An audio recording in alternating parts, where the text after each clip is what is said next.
Netizens దెబ్బకి వణికిపోతున్నాడు నా అన్వేష్. వెంటనే దిగొచ్చి హిందువులకు క్షమాపణ చెప్పాడు. ఈ నేపథ్యంలో నా అన్వేష్పై నమోదైన కేసు నేపథ్యంలో ప్రస్తుతం ఆయనపై పెద్ద ఎత్తున విమర్శలు వెల్లువెత్తాయి. సీతాదేవి, ద్రౌపదులపై వ్యాఖ్యలపై నెటిజన్స్ తీవ్ర ఆగ్రహం వ్యక్తం చేశారు. నా అన్వేషణ బాయ్కాట్ అంటూ సోషల్ మీడియాలో పోస్టులు పెట్టారు. కేవలం 24 గంటల్లోనే నా అన్వేషణ యూట్యూబ్ ఛానల్ని దాదాపుగా లక్షల సంఖ్యలో ఫాలోవర్స్ అన్ఫాలో చేశారు. దీంతోపాటు ప్రపంచ యాత్రికుడు యూట్యూబ్ ఛానల్, ఇన్స్టాగ్రామ్లో నా అన్వేషణ పేజ్ను కూడా అన్ఫాలో చేస్తూ రిపోర్ట్లు కొట్టారు నెటిజన్స్. ఎవరు నా అన్వేషణను ఫాలో చేయొద్దంటూ ఇన్ఫ్లుయెన్సర్లు, సామాన్య జనం లక్షల కొద్దీ కామెంట్స్ పెట్టారు. దీంతో నా అన్వేష్ వెనక్కి తగ్గాడు. హిందువులు అలాగే గరికపాటి శివాజీకి క్షమాపణ చెప్తూ వీడియో రిలీజ్ చేశాడు. అయినా నా అన్వేషణను విడిచిపెట్టేది లేదంటూ నెటిజన్స్ కామెంట్లు పెడుతున్న పరిస్థితి కనబడుతోంది. ఇప్పటికే ఈ క్రమంలో విశాఖపట్నంలోని గోపాలపట్నం పోలీస్ స్టేషన్లో అతనిపై ఒక ఫిర్యాదు నమోదైంది. అధికారికంగా సమాజంలో విద్వేషాలను రెచ్చగొట్టేలా వ్యవహరిస్తున్న అతనిపై వెంటనే చట్టపరమైన చర్యలు తీసుకోవాలంటూ విహెచ్పి పోలీసులు కోరింది. ఇక నటుడు శివాజీ చేసిన వ్యాఖ్యలపై స్పందించిన అన్వేష్ సోషల్ మీడియా వేదికగా విమర్శలు గుప్పించారు. అయితే ఆ క్రమంలో పరిధి దాటి హిందూ దేవతలను కించపరుస్తూ మహిళల గౌరవానికి భంగం కలిగేలా మాట్లాడడం మాత్రం తీవ్ర వివాదానికి దారితీసింది. పవిత్రమైన దైవ స్వరూపాలను, భారతీయ సంస్కృతిని అవహేళన చేయడం క్షమించరాని నేరమంటూ హిందూ సంఘాలు, భక్తులు మండిపడుతున్నారు. భావ ప్రకటన స్వేచ్ఛ ముసుగులో ఆ పేరుతో ఇతరుల విశ్వాసాలను దెబ్బతీసే హక్కు ఎవరికి లేదంటూ కొంతమంది మేధావులు కూడా అభిప్రాయపడుతున్నారు. అన్వేష్ చేసిన ఈ వివాదాస్పద వ్యాఖ్యల ప్రభావం అతని సోషల్ మీడియా ఫాలోయింగ్పై తీవ్రంగా పడింది. ఈ ఘటన వెలుగులోకి వచ్చిన కొద్దిసేపటికే అతని ఇన్స్టా, యూట్యూబ్ అలాగే అన్ని సోషల్ మీడియా ప్లాట్ఫామ్స్ సంబంధించి లక్షల సంఖ్యలో ఫాలోవర్లు అతన్ని విడిచిపెట్టారు. దీంతో అన్ఫాలో అయ్యారు, అన్సబ్స్క్రైబ్ అయ్యారు. దీంతో అంత మాత్రమే కాదు, ఇంకా తీవ్రమైన విమర్శలు గుప్పించారు, రిపోర్ట్ కూడా కొట్టారు. ఇటు నెటిజన్లు అన్వేష్ తీరును తప్పుపడుతూ సోషల్ మీడియాలో పెద్ద ఎత్తున ట్రోల్స్ కూడా చేస్తున్నారు. తద్వారా అతని సోషల్ మీడియా గ్రాఫ్ ఒక్కసారిగా పడిపోయింది. ప్రస్తుతం ఇటు ఈ వ్యవహారం అటు తెలుగు రాష్ట్రాల్లో చర్చనీయాంశంగా మారిన పరిస్థితి కనబడుతోంది. ఏపీలో ఫిర్యాదు నమోదైన నేపథ్యంలో దానిపై ప్రాథమిక విచారణ చేపట్టి చర్యల కోసం న్యాయ నిపుణుల సలహాలు తీసుకుంటామంటూ పోలీసులు కూడా చెప్తున్నారు. ఒక యూట్యూబర్గా బాధ్యతాయుతంగా వ్యవహరించాల్సి పోయి బాధ్యతారహితంగా మాట్లాడుతూ అవాంఛనీయ వ్యాఖ్యలు చేయడం వల్ల అతను మరిన్ని చట్టపరమైన చిక్కులు పడే అవకాశం ఉన్నట్టుగా కూడా వార్తలు వినిపిస్తున్నాయి. మొత్తం మీద నా అన్వేష్ అయితే దిగొచ్చాడు. ఫాలోవర్స్ అలాగే నెటిజన్ల దెబ్బకి ఏకంగా క్షమాపణ చెప్పాల్సి వచ్చింది. సో ఈ వ్యవహారంలో నా అన్వేష్ మళ్ళీ ఏం మాట్లాడారో ఒకసారి చూద్దాం. ద్రౌపది దేవికి, సీతాదేవికి క్షమాపణ చెప్పమంటున్నారు. అదే చేతితో గరికపాటి గారికి, యాక్టర్ శివాజీ గారికి, తర్వాత హిందూ సంఘాల వాళ్ళకి క్షమాపణలు అడగమంటున్నారు. వినాయకుడి సన్నిధిలోనే నేను క్షమాపణలు కోరుకుంటాను.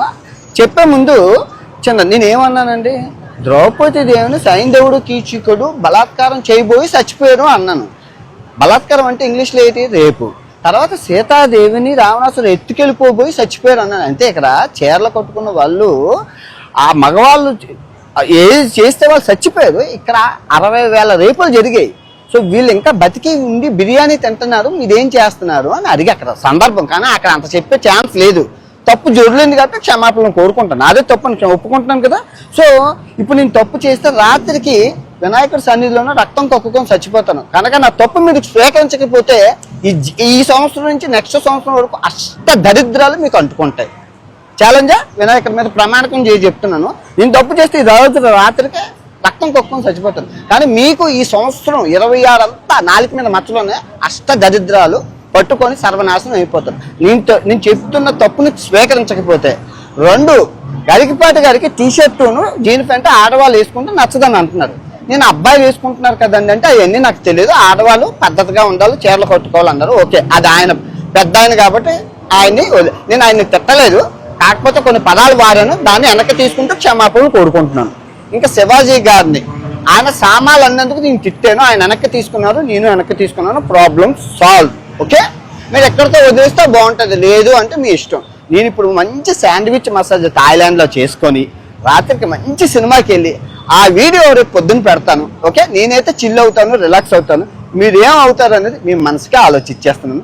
Love you all. అందరూ బాగుండాలి, అందులో నేను ఉండాలి. ద్రౌపది దేవికి, సీతాదేవికి క్షమాపణ చెప్పమంటున్నారు. అదే చేతితో గరికపాటి గారికి, యాక్టర్ శివాజీ గారికి, తర్వాత హిందూ సంఘాల వాళ్ళకి క్షమాపణలు అడగమంటున్నారు.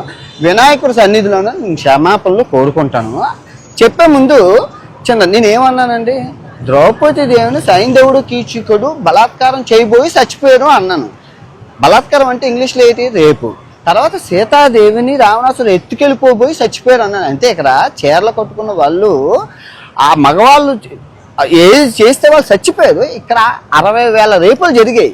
సో వీళ్ళు ఇంకా బతికి ఉండి బిర్యానీ తింటున్నారు, మీరేం చేస్తున్నారు అని అడిగి అక్కడ సందర్భం. కానీ అక్కడ అంత చెప్పే ఛాన్స్ లేదు. తప్పు జొరలేదు కాబట్టి క్షమాపణలు కోరుకుంటాను. అదే తప్పు అని ఒప్పుకుంటున్నాను కదా.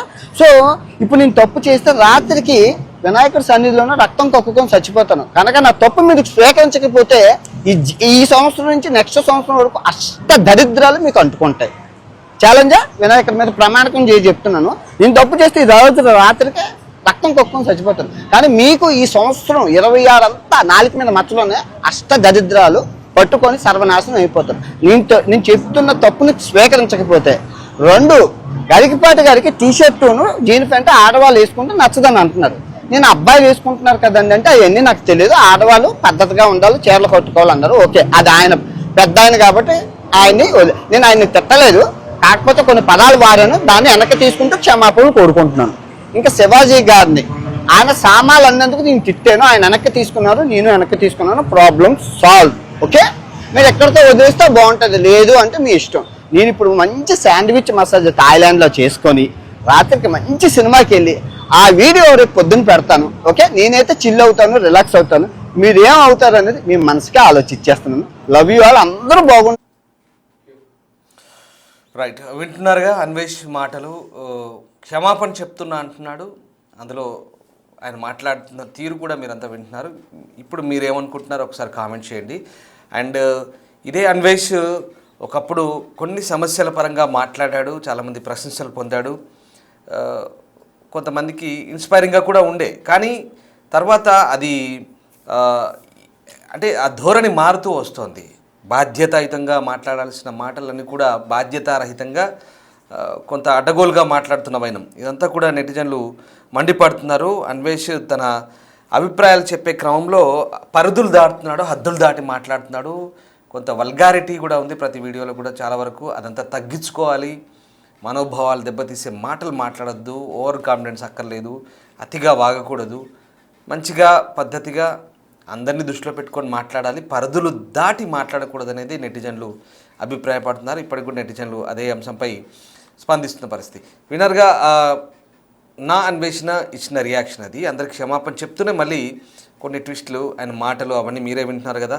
సో మీరేమనుకుంటున్నారు మళ్ళీ ఒకసారి కామెంట్ చేయండి. బట్ ఎనీహౌ ఆయన మీద హిందూ సంఘాలు అయితే మండిపడుతున్నాయి. క్షమాపణ చెప్పాల్సిందే అన్నారు, చెప్పాడు, బట్ చర్యలు తీసుకోవాల్సిందే అంటూ డిమాండ్ చేస్తున్నారు. ఖచ్చితంగా అతనిపై కేసులు అయితే నమోదయ్యాయి విశాఖపట్నంలో, గోపాలపట్నం పరిధిలో, విశాఖపట్నంలోని గోపాలపట్నంలో.